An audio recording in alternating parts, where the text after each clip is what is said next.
We want to know from you, General Banac, what is at stake in the submission of these documents back? Why did the Solicitor General hesitate or even fight to not furnish the petitioners these documents?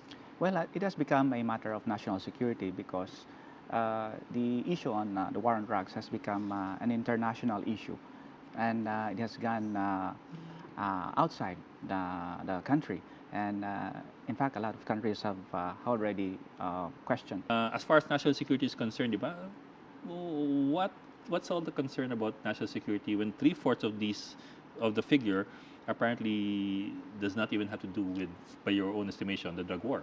Yes, even lovers' quarrel and land disputes are included in these numbers. But what we're saying is when we talk about the total number of deaths under investigation, the critics would use it against the government as the real number. But the critics don't put us in a state of jeopardy in any way. I mean, it hurts your feelings, but it doesn't.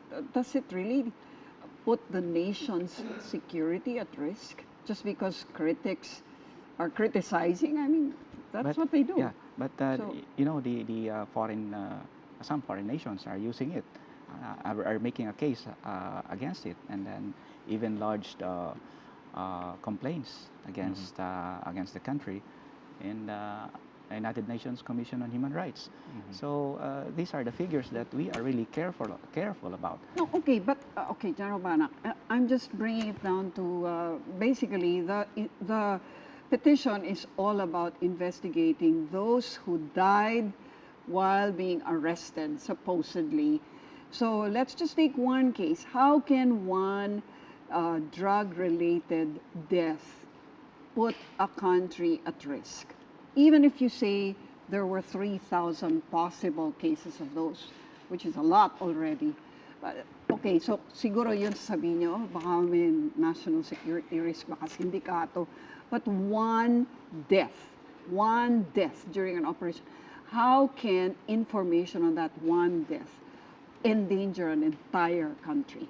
Of course, we're trying to understand yes, why. Of course, an incident, a crime incident, when there is a death of a person, would not necessarily be considered a threat to national security. It's a crime incident. It's an ordinary incident.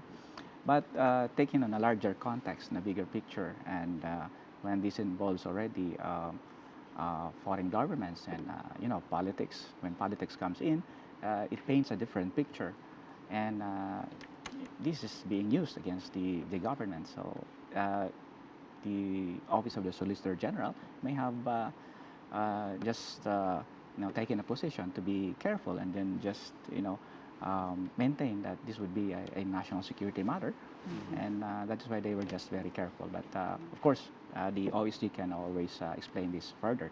But insofar as the PNP is concerned, we view it as a local crime incident that we need to investigate on and file charges if evidence warrants.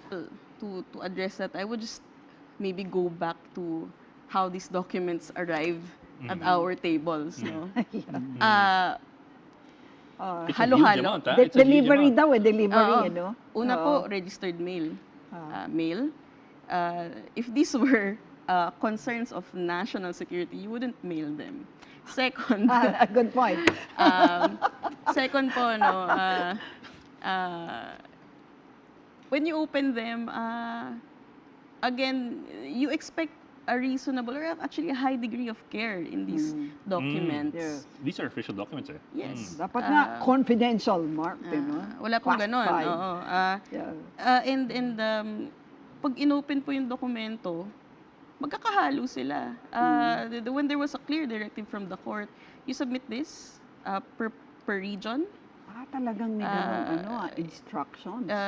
Yes, and these were all actually based on the representation of the government itself by the OSG. So the court is actually also just treading the waters. And ngayon po, when you open the documents, the way they were prepared or the way they were presented, and the way you see the contents kung magkakahalo man yung mga yan.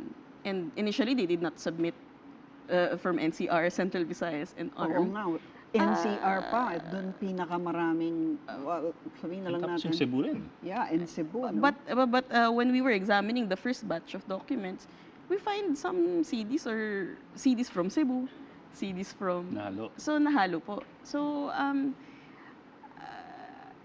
as you know, as much as I would want, or as much as CenterLaw would want, na there was an honest mistake, or An honest, an negligent honest act.